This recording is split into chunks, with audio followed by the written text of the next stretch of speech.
안녕하십니까. 미국 LA 산책 알렉스입니다. 반갑습니다. 더 좋은 영상 만들 수 있도록 응원 부탁드리겠습니다. 고맙습니다. 오늘은 2020년 11월 3일 미국 대선이 있는 날이죠. 그래서 주제를 세 가지로 잡아봤습니다. 첫째는 코로나19 감염자 1천만 명 육박, 그리고 사망자 30만 명. 둘째, 트럼프 선거 패배 불복 준비 중. 셋째, 미국 재정 적자 10조 달러. 다른 무엇보다도 코로나19는 2020년 미국 대선 결과를 만들어내는데 매우 큰 역할을 할 것입니다. 미국 정부는 코로나19로 인하여 수많은 비즈니스를 셧다운 시켰어요. 쇼핑몰, 운동경기, 식당, 교회 등 소규모, 대규모 비즈니스 할 것 없이 생필품 판매 비즈니스를 제외하고는 거의 모든 비즈니스를 셧다운 시켰습니다. 그러나 트럼프는 처음부터 코로나19의 위험성을 부정해 왔습니다. 엄청난 인파를 동원해서 대대적인 선거 유세를 강행했어요. 그리고 앤서니 파우치 미국 국립 알레르기 전염병 연구소 소장과 전문가들의 의견을 완벽하게 무시했습니다. 그 결과가 어떻게 나온지 아세요? 2020년 11월 2일 현재 925만 명이 감염되었고 23만 5천 명이 사망했습니다. 스탠포드의 발표에 의하면 말입니다. 트럼프의 선거 유세와 관련한 코로나19 확진자가 3만 명이 넘고 있고 사망자가 700명을 넘었다고 합니다. 그런데도 트럼프는 선거 유세장에서 대통령이 되면 코로나19의 위험성을 강조하는 앤서니 파우치 미국 국립 알레르기 전염병 연구소 소장을 해임하겠다는 뉘앙스를 남겼어요. 코로나19의 위험성을 부정하는 트럼프의 말이 앞뒤가 맞지를 않아요. 트럼프는 코로나19가 아무 문제가 없다면서도 자신의 선거 유세에 참여하는 지지자들에게 코로나19에 감염되었다고 컴플레인하지 않겠다는 다짐까지 받았습니다. 또 말이에요. 코로나19가 위험하지 않다고 말하면서 코로나19의 위험성이 이슈가 되잖아요. 그러면 모든 책임을 중국에게 떠넘기는 거예요. 아무 문제가 없는 코로나19라면서 왜 이런 다짐까지 받고 왜 중국에게 책임을 떠넘기냐고. 트럼프 본인 자신이 코로나19 감염자였었잖아요. 코로나19의 위험성에 대해서 어느 정도는 알 거란 말이죠. 그런데도 코로나19의 위험성을 계속 부정하고 있는 거죠. 감염자 추세가 이대로라면 11월 3일 선거 이후 열흘 안에 코로나19 감염자가 1천만 명을 넘어설 거고 사망자도 30만 명을 넘어설 거예요. 반면 민주당 조 바이든의 유세장에는 매우 빈약한 인파가 모였죠. 왜 그랬을까요? 이미 사전투표로 민주당 조 바이든을 지지했죠. 사전투표에 약 1억 명이 참가했다는데 이건 말이에요.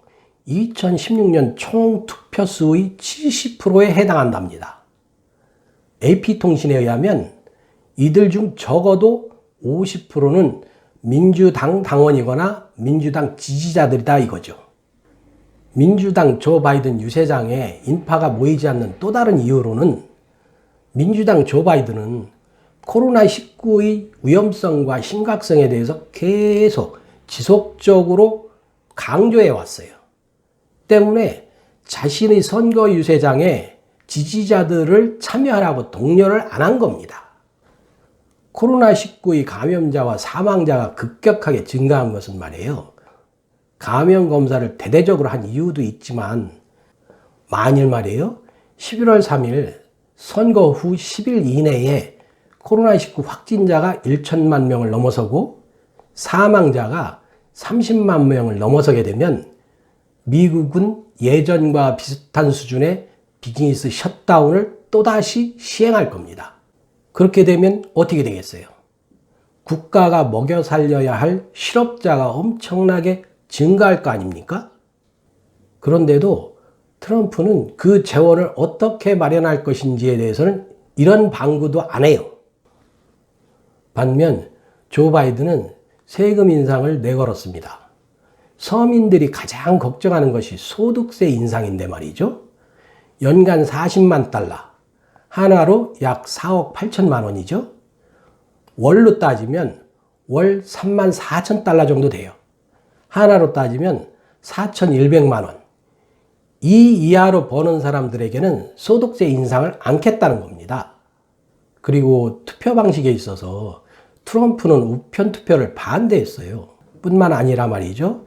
장애인을 위한 특별 투표장이나 시설도 반대했어요. 또 드라이브 트루라는 것이 있어요. 즉, 차 안에 앉아서 투표를 하는 것을 말하는데 이 방식도 반대를 했습니다.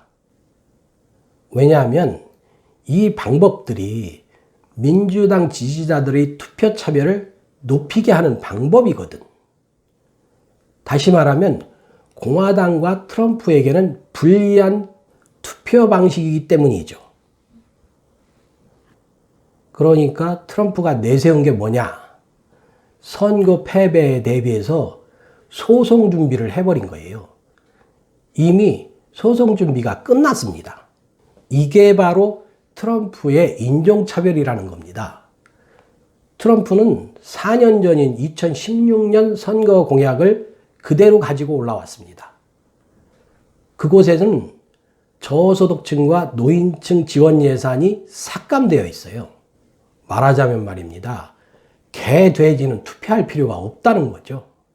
던져주는 죽이나 먹으라 이겁니다. 니들은 교육받을 기회도 혜택도 주지 않겠다는 겁니다. 의료 혜택도 주지 않겠다는 것이 트럼프의 선거 공약이거든요.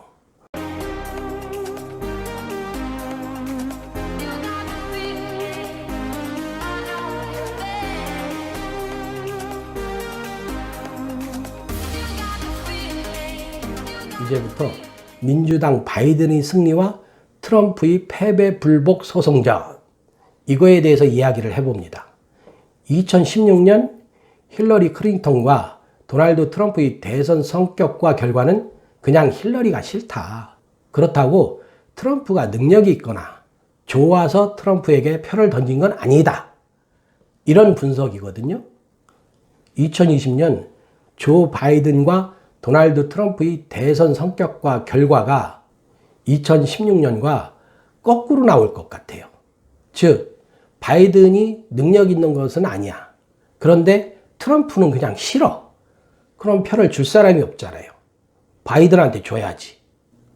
미국 대선에 있어서 최대 격전지라고 일컬어지는 곳이 몇 곳 있는데요. 노스캐롤라이나, 플로리다, 필라델피아, 이런 곳에서 바이든이 이기고 상원의원 재선출 35석 중에서 23석이 공화당 겁니다. 이 교체되어야 할 공화당의 23석 중에서 민주당이 5석을 가져올 가능성이 커지고 있습니다. 그렇게 되면 하원은 이미 민주당이 장악한 상태이기 때문에 민주당 집권 4년이 시작되는 겁니다. 여기서 상원의석 5석을 민주당이 확보하는 것이 왜 중요하냐면 지금까지 하원에서 통과된 안건을 공화당이 장악한 상원에서 다 기각을 시켜버렸어요.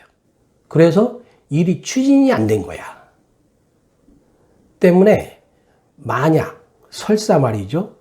트럼프가 재선에 성공한다고 그래도 민주당이 상원의원 5석을 더 확보하잖아요. 그렇게 되면 트럼프는 미국 상원과 하원을 장악한 민주당으로부터 협조를 받지 않으면 아무것도 못해. 이렇게 대선 결과가 트럼프에게 불리하게 언론에서 보도를 하니까 트럼프는 우편투표가 부정투표의 표상이라며 선거 후 경합주의 변호사들을 동원하여 개표를 감시하는 등 선거와 관련한 모든 소송 준비를 마친 상태로 모든 수단과 방법을 동원해서 패배에 불복할 것이다.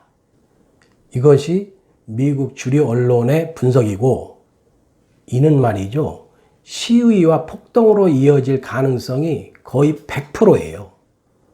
그러니까 미국 백악관도 이에 대비해서, 이 폭동에 대비해서 백악관 담을 사람이 뛰어넘을 수 없을 정도의 높이로 지금 쌓고 있다는 거 아닙니까? 미국 대부분의 언론들이 조 바이든의 우세를 점치고 있지만 11월 3일 오늘 트럼프 지지자들의 숨겨진 표가 선거에 나서면 어떻게 될지 모른다고 언론에서 계속 보도를 하고 있어요. 저는 이 보도가 무슨 의미냐?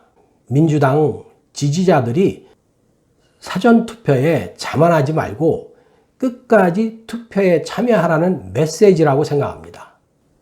저는 이민자로서 개인적으로 민주당을 지지하거든요. 그리고 미국이 세계 최강국으로서 리더로서 존재하려면 이번에 민주당으로 집권당이 바뀌어야 합니다. 또 그렇게 되리라 보고요. 미국인들의 투표율이나 한인들의 투표율이 사상 최대거든요. 반드시 바뀔 겁니다. 그런데요, 누가 대통령이 되든 고통의 집권 기간이 될 것이라는 것이죠. 왜냐하면 재정적자가 대단하거든. 2020년 11월 현재 미국의 재정적자는 약 4조 달러, 하나로 4천조 원입니다. 누가 대통령이 되든 미국 경제는 침체될 수밖에 없는 상황이죠. 특히 코로나19 때문에 더욱 그렇습니다. 코로나19 재난지원금 2차 지급이 현실화되면 재정적자는 추가로 약 2조 5천억 달러가 증가합니다. 이로 인해서 총 재정적자는 6조 5천억 달러에 이를 것입니다. 그것으로 끝나는 것이 아니고 경제 불안과 일자리 감소가 지속되잖아요? 그럼 추가 부양책이 또 필요할 거 아닙니까? 미국의 대부분의 언론들은 앞으로 2, 3년 동안 미국의 경제 불황을 예견하고 있어요. 그렇게 되면 재정적자는 더 늘어나겠죠. 무려 10조 달러에 육박할 겁니다. 한화로 대략 1경 2천조 원. 상상이 가세요?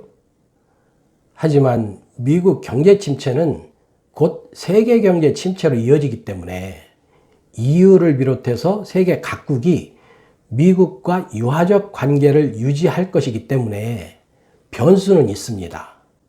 그런데 말이죠, 나만 살겠다고 하고 모든 책임을 남에게 전가하는 트럼프가 대통령에 재선된다면 과연 세계 각국들과 그런 유화적인 관계가 형성될까요? 트럼프가 대통령으로 재선임되면 세계 리더 국가로서의 미국의 지위는 위험에 처하게 되고 아주 매우 혹독한 고통을 맛볼 겁니다. 그래서 저는 민주당이 승리를 해야 되고 민주당이 앞으로 4년을 집권해야만 세계에서의 미국 위상이 살아남는다. 이제 오늘 11월 3일 선거가 끝납니다. 그 결과가 어떻게 될지 매우 걱정이 되고 기대도 됩니다. 감사합니다.